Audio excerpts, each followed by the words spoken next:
What's up, the squad? Back with another video. I seen the title was going out. Make sure y'all to like and subscribe. Make sure y'all also go check out Doug in XL.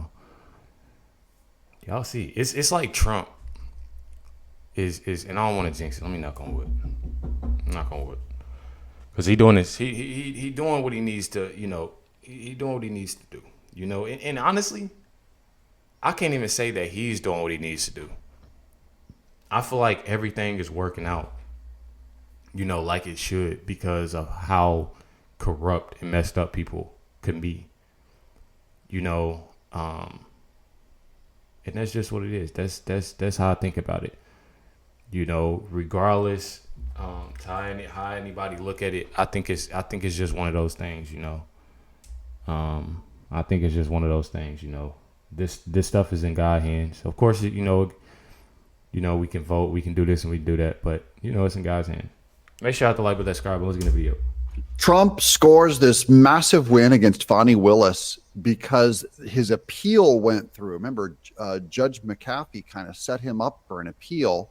Just went through.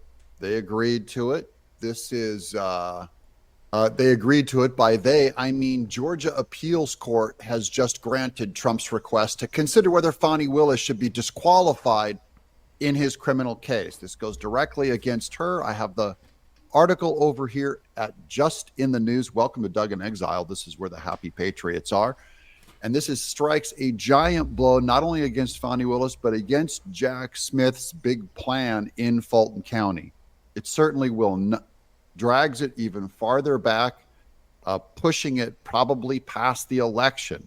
So this is another one where Trump just got off the hook from this really sloppy bad plan by the Democrats to interfere with his election. Georgia Appeals Court agrees to hear Trump's appeal in Fani Willis' case. The appeals process is likely to cause further delays in the Georgia case against the former president. The Georgia Court of Appeals announced Wednesday that it will hear former President Donald Trump's appeal for an upper court judge's decision to disqualify Fulton County District Attorney Fani Willis in her 2020 election case against Trump and the co-defendants. This is where they have to show in a courtroom that she did it for political reasons, that she's corrupt.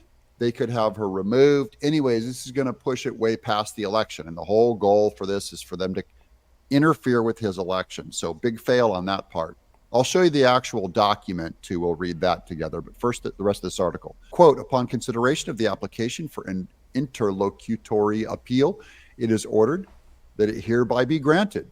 Unquote, the order reads. Fulton County Superior Court Judge Scott McAfee, remember him, who is presiding over Willis's case that Trump and the co-defendants tried to change the results of the 2020 election, ruled earlier this year that Fani Willis did not have to step down, despite having had a romantic and financial relationship with her principal deputy in this case, Nathan Wade, whom we covered in a video just yesterday, which raised concerns of impropriety and unethical conduct. McAfee ruled that either Willis should step down and Willis or Wade should step down and Wade step down.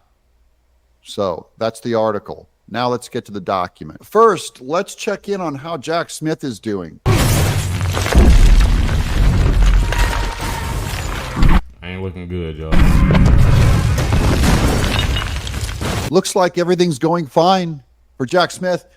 Here's the actual document. Court of Appeals of the State of Georgia, the Court of Appeals, this is regarding Donald Trump et al. Versus the state, issued today. Upon consideration of the application for interlocutory appeal, it is ordered that it be hereby granted. The appellant may file a notice of appeal within 10 days of the date of this order. The clerk of Superior Court is directed to include a copy of this order in the record transmitted to the Court of Appeals. And then down below, Court of Appeals of the State of Georgia, Clerk's Office, Atlanta, May 8th, 2024.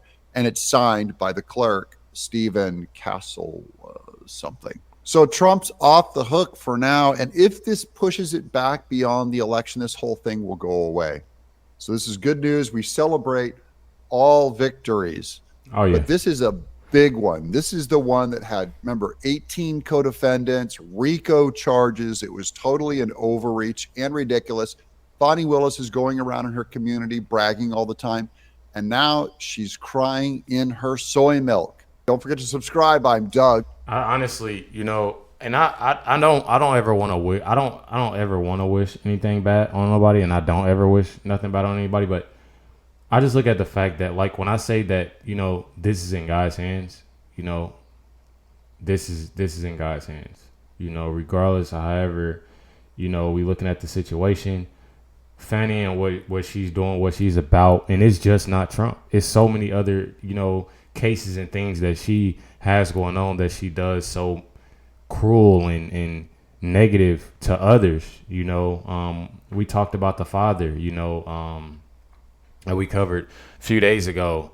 The what is it? The young adults that's in sitting in jail, right now, and not even getting a chance to go in court. It's so many things that she's doing that I don't like at all. I don't like it all, and I don't like I said, I don't wish bad on nobody. But I'm telling you, a person like her, something definitely needs to happen. Something. It's like so many people get away with so much corruption of what they're doing, and it's not fair. It's not cool at all. Make sure y'all to like, but that's Sky. I'm gonna definitely appreciate y'all for tuning in, watching this reaction. Make sure y'all go check out Doug XL. Catch y'all on the next one.